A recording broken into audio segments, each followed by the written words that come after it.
Hi everybody, thanks so much for joining us today. We're going to be talking about this really cool houseplant. I know I say that a lot, but this is a really cool houseplant. Amy, what's the name it goes by? This plant, or these plants here, are known by Dracaena compacta, also known as the Janet Craig Compacta, and we'll go more into the botanical name, the full botanical name for her. But she's a wonderful houseplant, and we hope it's something you consider for your home. So, you all ready to dig in? Sure am. Let's grow.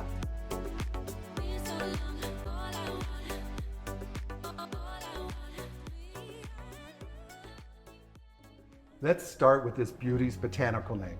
The Dracaena compacta goes by the botanical name Dracaena deremensis compacta, and because of that, you can kind of get the idea. She forms this really compact look, right? Mm-hmm. Really, really cool, interesting, right? Yeah, really, so. A little interesting plant. It's like the top of a pineapple. Exactly, and I wore the pineapple shirt just for that because that's a super cool thing. We didn't even practice that. That's awesome because it does look like the head of a pineapple. And she has these rosette leaves that grow around the stalk, the stem, and then forms these really tight growth pattern, which is very sculptural, super, super cool. And another super cool thing that I like about this plant, what is that, Steph? It can grow up to 3 to 4 feet. Yeah, and she also... And it can tolerate low light conditions. Super important, because some homes don't have that luxury of being right next to a big window or some French doors to get that light, and these plants can handle lower light. It's really cool. It's not like the marginata. That one needs more sunlight. This guy is super tough. She's the little baby of the Janet Craig, and we did a video on that, and that's the mama of this. It's just a variety of her. This is a very forgiving house plant. Look at that. So if you forget her for a little bit, she's not just going to die on you. She's pretty hardy and pretty strong. Not that we're recommending that you forget. Right. Like maybe I do occasionally. Tickles my But hands. not on purpose. So yes. And it doesn't kind of look almost fakeish a little bit, because look how perfectly things are waxy. Yeah. The leaves all almost look. Yeah, you can tell we have some little bit of sunburn here on ours. Sorry, we put it a little too close. That happens, but it's okay. It's a very resilient plant in that regard. So it doesn't grow that tall indoors, 2 to 3 feet. Thank you, Stephanie. Has these beautiful rosette leaves that grow along these stems. Dark greenish with kind of almost like a translucent look through them with light. Yeah. It's just fascinating. And there's also some, they're not, the smaller ones are affordable. When you start getting larger in the 3-gallon, 7-gallon, they can get a little pricey, but they can be so beautiful because some growers and some folks selling them actually limb up the trunks like the marginata at different levels, and you can have this almost like a topiary type look, and it's very, very interesting. We'll show you a picture here so you can get an idea. It's really cool houseplant. So now that we talked about the plant's characteristics, I think... Rachel, didn't you have something to add? Thank you, Steph. Wow. She's always reminding me. She has some fun facts. There we go. So this plant is another very good air purifier. It works as a HEPA filter, and it can get rid of toxins in your air, like benzene, formaldehyde, and trichloroethylene. I can't even say that last word. I can't say most words. I'm saying you're having trouble with just the regular basics, but that's okay. We're getting normal. This goes with me. Yes, from the other video. But anyways, that's super important to note, is that Dracaenas in general, and this one is no exception, are great natural HEPA filters. And another cool thing that I also note on some of our videos about houseplants in general, but the Dracaenas and the aglaonemas and others, they actually catch dust as well. Not that just dust is not good for folks who have allergies, but they're great at collecting those, and you can actually just take this outside with a light spray and knock that all off, or wipe them down. But this one, because it has this rosette growing pattern, it's probably better to bring outside with a light spray and just knock the dust off. And now you have like a 2-for-1. You're getting rid of the volatile organic compounds, and you're getting rid of dust in your home. And you have this beautiful, cool plant. And because she doesn't grow that big, you can throw her on the table, or you can have her as a floor plant. So it fits many different needs in your home for your plant styling. Yeah, in certain areas of your house where you have a small little corner that might be a little darker, but this would brighten it up a little, Yes. it will survive and do okay. Yeah, and now that we talk about one of the superpowers of this plant is it does well in low light, we're going to rotate into plant care, and we're going to bring you up close so you can see these plants, and then we'll talk about how you can best take care of her in your home. So let's go into that step. Okay, now with plant care, this is probably why you all came here today. Let's get into it. I'm first going to go over the light requirements, which is something we alluded to in the intro. And the Dracaena compacta can handle low light, which is really, really cool because she can handle a range from like 50 up to 200 or 150.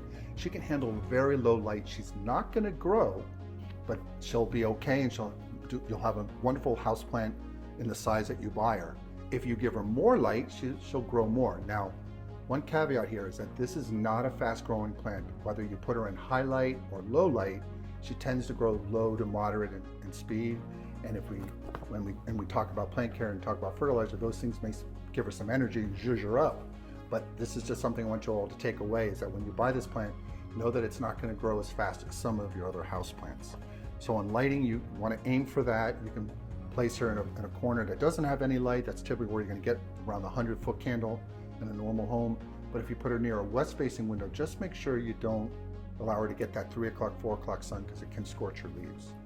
And now that we talked about that, we're going to go into soil, the best soil mix. Rachel, what's the best soil mix?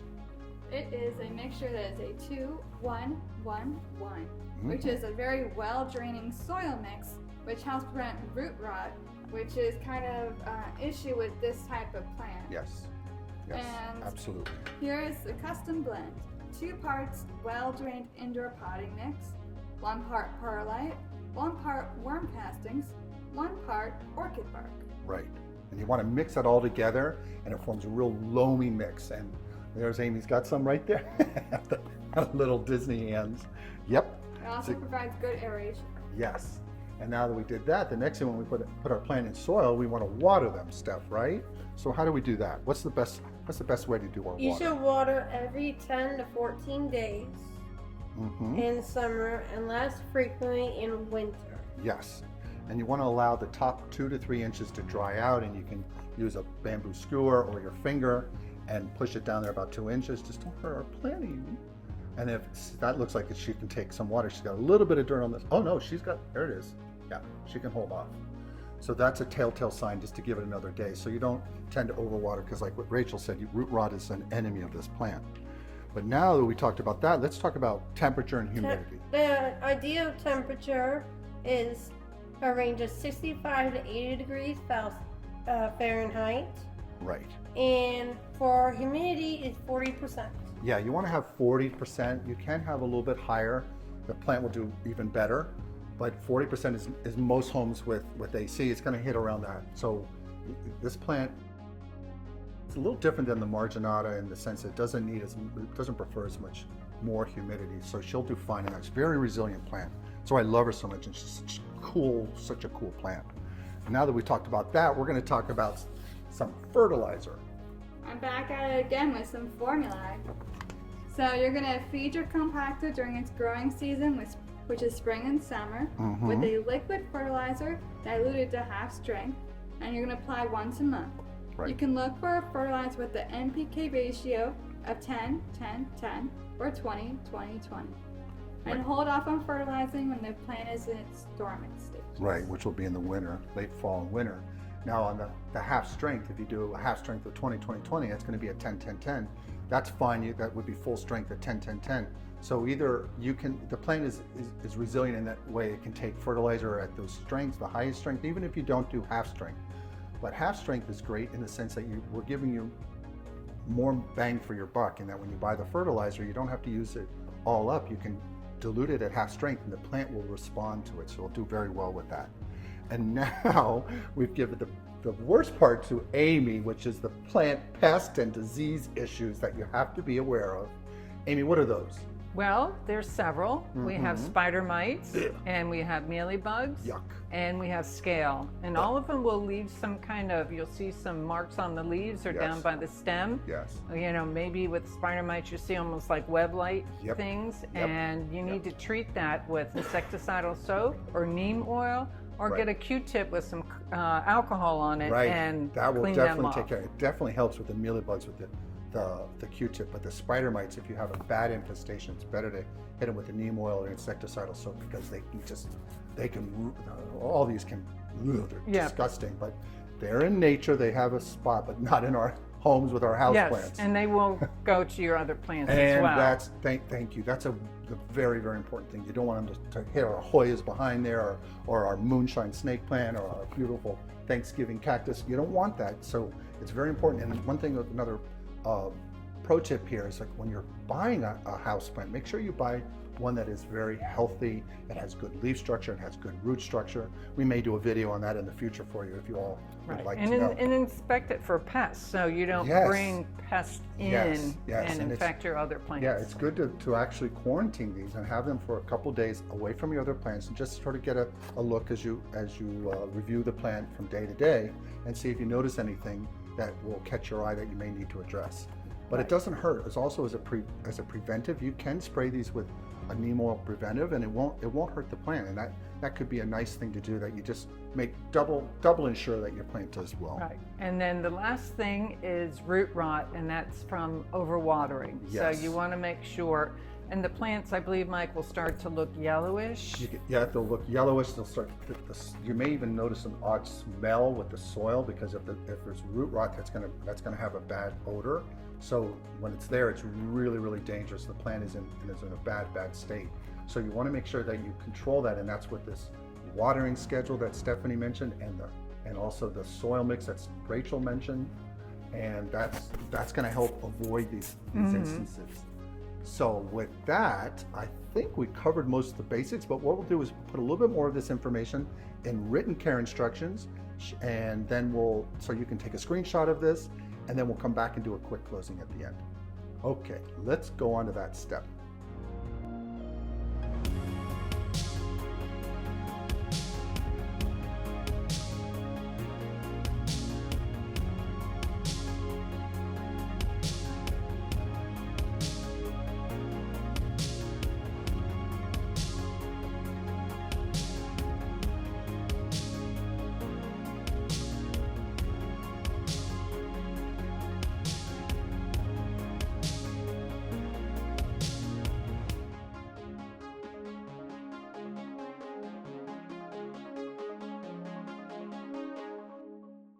We hope you had a good time learning about this beautiful plant. I so love her. Such a cool, slow-growing plant that likes to do well in low-lit areas of your home, as you know from our video. But it's just a great plant.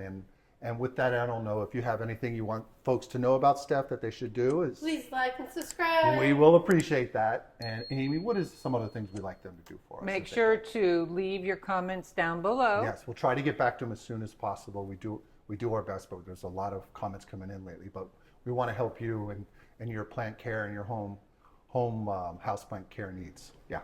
And also feel free to shoot us an email at letsgroweco.com. Yes, thank you. And check out our online shop. Oh, that's right. Yeah, we have our shop up and running, and that helps support our channel. All the things we're saying right now definitely helps support our channel and helps us bring this content to you. So until the next video. Bye. Please remember to like, subscribe, and hit the notification bell. And tell your friends and family. We post videos weekly. Thanks.